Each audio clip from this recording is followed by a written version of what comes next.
निराकारी दुनिया कहते हैं, जिसको हम अखंड ज्योति स्वरूप कहते हैं, क्योंकि वहाँ हड्डी मांस का शरीर नहीं है। तो परमात्मा उस अपने धाम से, आकाश तत्व से पार जब इस धरा पर नीचे आते हैं, तो इस संसार जगत में सबके पास अपना अपना शरीर होता है। तो परमात्मा जिस तन में आते हैं वो पर काया प्रवेश करते हैं। इसलिए उस घड़ी को, उस शुभ घड़ी को नाम दिया, परमात्मा को उस टाइम कहा गया शिव शंभु, यानी शिव प्लस भू, भू माना धरती, यानी जो परमात्मा भूतल पर अवतरित हुआ। तो जिस तन में परमात्मा अवतरित हुए उसी को हमने भाग्यशाली रथ भी कहा। और वो रथ कौन सा है? जिनको हमने प्रजापिता ब्रह्मा भी नाम दिया। और उसके शरीर की जो एज है वो कितनी दिखाई जाती है? अगर आप सभी अपने जीवन में देखें कि हमने ब्रह्मा जी को अनेक बार देखा है, सीरियल आदि में भी देखते हैं, ठीक है, अपने शास्त्रों में भी वर्णन सुन रहे हैं कि सृष्टि की स्थापना ब्रह्मा जी के माध्यम से ही हुई। गीता का ज्ञान सुनाए, निराकार शिव है आए, गीता का ज्ञान सुनाए। ब्रह्म आधारणी सच्ची सच्ची गीता सुनाए, निराकार शिव है आए, गीता का ज्ञान सुनाए।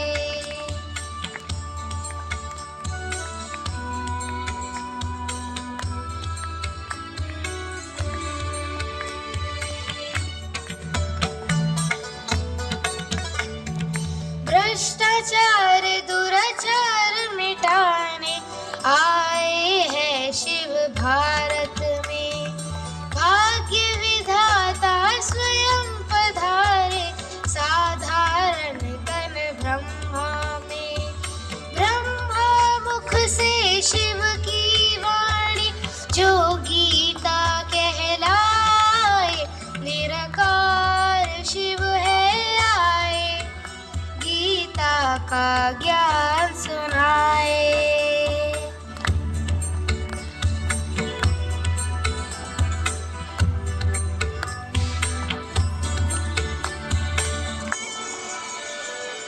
सर्वधर्मान् परित्यज्य मामेकं शरणं व्रज, अहं त्वां सर्वपापेभ्यो मोक्षयिष्यामि मा शुचा। इसका आखिरी दिन है और आपको पूरे साल का चार्ट लिख रहा हूँ। बाबा, मैंने 2025 के लिए जो भी प्रतिज्ञाएं की थी वो सब पूरी की। सेवा के सब्जेक्ट में तो मैं नंबर 1 पास हुआ। पूरे वर्ष में कितने प्रोग्राम्स कराए, अथक बनकर खूब कर्मणा सेवा की। और तो और अपने संबंध संपर्क द्वारा कितने वीआईपीज को लाया। थैंक यू बाबा, मेरा 2025 तो सफल हो गया। अरे लक्ष्य, तुम फिर से अपने आप से बातें करने लगे। अरे ये अपने भगवान से बातें कर रहा है। लक्ष्य भाई, तुम ये किन चक्रों में फंस गए? आज तो न्यू ईयर्स ईव है, अब तो एंजॉय करो। और हमें भी एंजॉय करने दो। पूरे साल तुम कितना हमारे पीछे लगे रहे। एक बार सेंटर चलो, ज्ञान सुनो। अरे हमें इंटरेस्ट नहीं है, अगले साल मत बोलना प्लीज। अरे लेकिन सुनो सुनो, 12 बजने में कुछ ही सेकंड्स बाकी है। चलो साथ में काउंटडाउन करते हैं। 10, 9, 8, 7, 6, 5, 4, 3, 2। क्या हुआ? 3 पर क्यों रुक गए?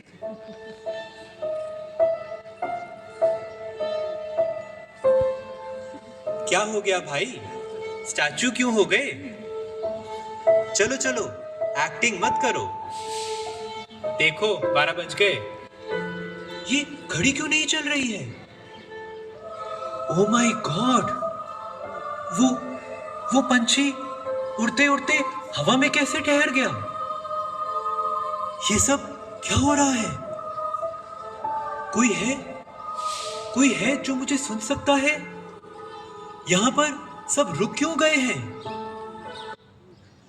क्योंकि समय रुक गया है लक्ष्य, तुम्हारे लिए। समय कैसे रुक सकता है? और वो भी न्यू ईयर आने से जस्ट पहले? आप लोग कौन हैं? यहाँ दुनिया में जो कुछ है, हवा जल चाहे ये धरती, मेरे ये तत्व जो पांचों, तो मेरा नाम प्रकृति। जिसने इतनी पूजा की, हर एक पाठ पढ़ा हूँ मैं, मुझको भी तो पहचानो, यहाँ वो भक्त खड़ा हूँ मैं। भक्त, प्रकृति, आप दोनों यहाँ? और ये समय क्यों रुक गया? क्या तुम वो भूल बैठे हो जो वादा किया तुमने? करो पूरा उसे अब तो, जो बस आधा किया तुमने। अगर इस वक्त को तुमने अब आगे बढ़ाना है, तो कर्तव्य जो छूटा पहले वो निभाना है। कर्तव्य? वादा? What are you talking about? देखो मुझे, मैं सदियों का बोझ ढोते अब थक चुकी हूँ। माया की इस धूल में अपनी सतो प्रधान चमक खो चुकी हूँ। पर मुझे देखो, मैं तो इंतजार में अपने इश्क के पूरी उम्र गुजारता हूँ। बस एक दर्शन दे दो, हर घड़ी पुकारता हूँ। साकाश की तलाश में मैं तो रातों रात जाग रही हूँ। सदा सबको देने वाली मैं, आज तुम दाता के बच्चों से मांग रही हूँ। मांग मांग कर तो मैंने 2 युग बिताए हैं। हे रहम दिल, आपने ही हर कल मुझ जैसों को रास्ते दिखाए हैं। मनसा सेवा, सकाश, यानी जो बाबा मुरली में कहते हैं कि प्रकृति और भक्त सुख शांति के लिए प्यासे हैं, वो सच है? हाँ, जैसे धूप में प्यासी कोई चिड़िया तड़पती है, कि जैसे बिन दिए की लौ अंधेरों में भटकती है। मैं वो प्यासा, मैं वो भटका, ऐसा हाल है मेरा। मिलेगी कब मुझे मुक्ति, यही सवाल है मेरा। देखिए, आप थोड़ा धैर्य रखिए, सब ठीक हो जाएगा। नहीं अब धैर्य है बाकी, लौटाओ वो सुंदरता, वो प्यारी सोने की दुनिया। थमाओ मेरी हलचल को, एक तुम ही सहारा हो। वो शक्ति है तुम्हारे पास, एक तुमसे ही अब है आस। I am really very sorry. मैंने कभी मनसा सेवा पर ध्यान ही नहीं दिया। मुझे सच में नहीं पता था आप दोनों की हालत इतनी खराब है। मैं 2026 में खूब मनसा सेवा करूंगा, प्रॉमिस। ये प्रॉमिस तो तुमने पिछले साल भी किया था। क्या बात कर रहे हैं? भूल गए पिछले साल की 31 दिसंबर की अव्यक्त मुरली, जिसमें बाबा ने मनसा सेवा करने का होमवर्क दिया था? तुमने इसी डायमंड हॉल में भरी सभा में हाथ उठाया था। अरे हाँ, मैं तो भूल ही गया। अब हमारे जाने का समय हो गया है। नहीं, रुकिए प्लीज। लगता है समय को आगे बढ़ाने के लिए मुझे पहले पिछले वर्ष का होमवर्क पूरा करना होगा। लेकिन ये मनसा सेवा करते कैसे हैं? मुझे तो योग में ठीक से अपना फरिश्ता स्वरूप भी नहीं दिखता। क्या इमेजिन करूं? कैसा होगा मेरा संपूर्ण स्वरूप? शायद फरिश्तों जैसी वाइट गोल्डन ड्रेस होगी, सिर पर चमकता हुआ ताज, चेहरे पर रूहानी मुस्कान, अव्यक्त चाल। ये रूहानी अंजुमन प्यारे नजारे हैं, ये फरिश्ते जो ज़मीन पे उतरे तारे हैं। Oh my God! I don't believe this. हर किसी को नहीं मिलता ये अवसर निराला, जो चरम चक्षुओं से दिख जाए संपूर्णता का नजारा। मानो या ना मानो, मैं हूं लक्ष्य तुम्हारा।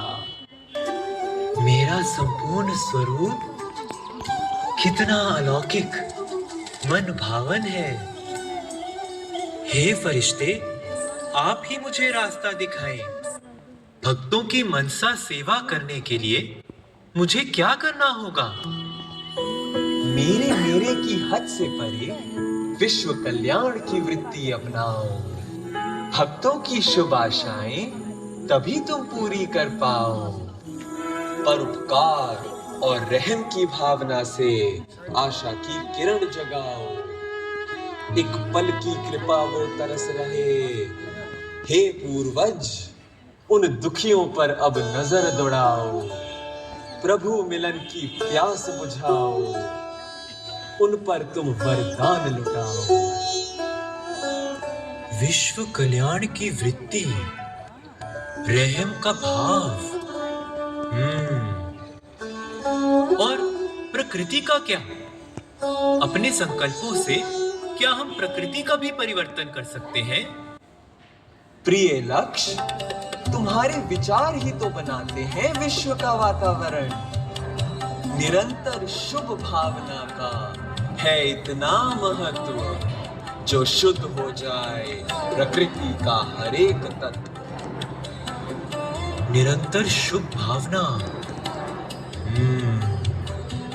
लेकिन जब हम मनसा सेवा करने बैठते हैं तो हम क्या अभ्यास करें? 5 तत्वों की सेवा से हर दिन की हो शुरुआत। लाइट हाउस बन प्रकाश फैलाओ, हर श्वास में हो सकाश। अपने पूज्य रूप की स्मृति से तुम मंदिरों का चक्र लगाना, शिव पिता की राह दिखाना। कांप रही इस सृष्टि को देना तुम एक पल का सहारा। अब जागो हे मुक्ति दाता, कर्तव्य ने तुम्हें पुकारा। उठो बाबा के प्यारे बच्चों, ये जग तुम्हें निहार रहा है। भारत को स्वर्ग बनाने वालों, कर्तव्य तुम्हें पुकार रहा है। मुझे अपने कर्तव्यों की जागृति आ गई है। बाबा से किए वादों की स्मृति आ गई है। नए रेजोल्यूशन से पहले मैं पिछले निभाऊंगा। अब लक्ष्य और लक्ष्य का मैं अंतर मिटाऊंगा। शांति। ओम शांति। ओम शांति। अभी पूरे सकेत में आवाज नहीं गई है। ओम शांति। ओम शांति। आज हम सभी शिव जयंती का पर्व मनाने के लिए यहाँ पर एकत्रित हुए हैं, है ना? तो क्यों मनाई जाती है शिवरात्रि, ये तो आपने सुना, ठीक है ना? तो मैं आपको एक छोटी सी कहानी सुनाती हूँ कि एक मूर्तिकार था, मूर्तियाँ बनाता था। तो वो गया पहाड़ पे और एक सुंदर सा पत्थर लेके आया, बहुत सुंदर। उससे जब मूर्ति बनाना शुरू की तो पत्थर चिल्लाने लगा, बोला नहीं, मैं सहन नहीं कर सकता, मुझे आप मूर्ति मत बनाइए, मुझे छोड़ दो। तो उसको मूर्तिकार ने छोड़ दिया। फिर दोबारा गया मूर्तिकार पहाड़ पे दूसरा पत्थर लेने के लिए।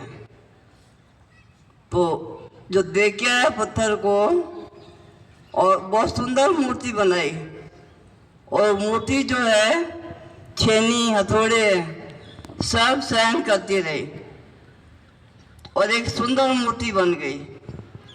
और जब सुंदर मूर्ति बन गई तो वहाँ के राजा को पता लगा कि यहाँ पे एक मूर्ति बनी है।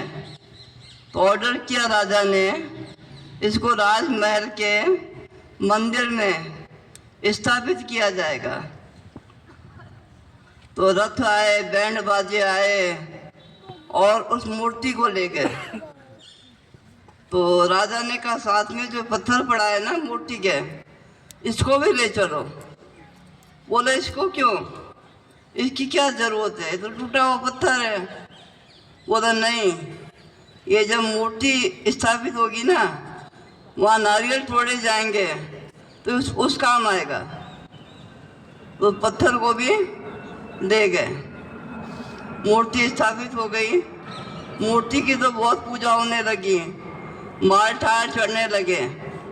लेकिन जिसने सहन नहीं किया उसका क्या हुआ, उसके ऊपर लोग नारियल तोड़ते थे। माना नारियल तोड़ना माना क्या था, सहन करना था ना। ये भी अगर वैसे ही सहन कर लेता तो फायदा होता ना। तो इस कहानी का ये रहस्य है कि माँ बाप जो हैं वो मूर्तिकार हैं। जब छोटे हम होते हैं तो क्या करते हैं, हमें शिक्षाएं देते हैं, समझाते हैं। तो वो सब क्या है, छोटे छोटे छेनी हथौड़े हैं। उसको अगर हम सहन कर लेते हैं तो हमारा जीवन बहुत श्रेष्ठ बन जाता है। और जो बच्चे माँ बाप की शिक्षाओं को फॉलो नहीं करते तो उनका जीवन उस पत्थर की तरह हो जाता है, नारियल तोड़ने वाला। ओम शांति। बात है। और नीचे बैठने से एक फायदा और होता है कि जो हमारी याददाश्त शक्ति है ना वो बहुत पावरफुल हो जाती है। तो जब आप नीचे बैठ के कोई बात सुनते हैं, जैसे पढ़ाई भी पहले कैसे करते थे, इसी पोज में करते थे ना, तो ऐसे ही आज हम नीचे बैठ के भी इस ज्ञान को सुनेंगे। क्योंकि आप तो डेली के तपस्वी मूर्त बच्चे हैं, रोज मेडिटेशन करते हैं, आप इस बात के अभ्यासी हैं कि आप नीचे बैठ करके आनंद ले सकते। तो अभी मैं माइक नेहा बहन को दे रही हूँ।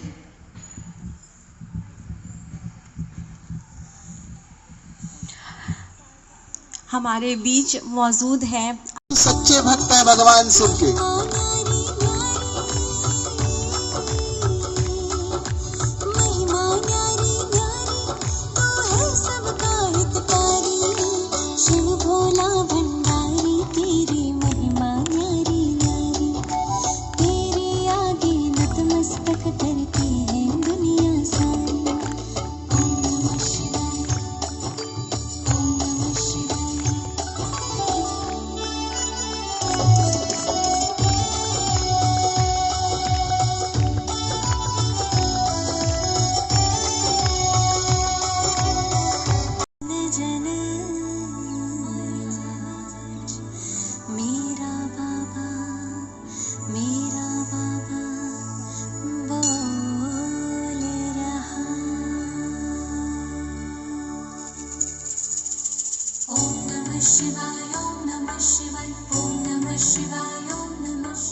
परंतु ये नहीं समझा कि हम क्यों जला रहे हैं। हमने उस दीपक को तो जलाया लेकिन इस दीपक को बुझा दिया। तो अभी जब दीपक जल रहा होगा, अभी जो सामने हमारे अतिथिगण दीपक जला रहे होंगे, सभी ये अनुभव करें, प्रयत्न करें कि उस दीपक के साथ साथ ये आत्मा रूपी दीपक भी हमारा जलता रहे। और सभी बीके भाई बहनों से निवेदन है, बीके बहनों से विशेष निवेदन है कि वो स्टेज पर आ जाएंगी। बीके मोनिका दीदी, बीके योगिनी दीदी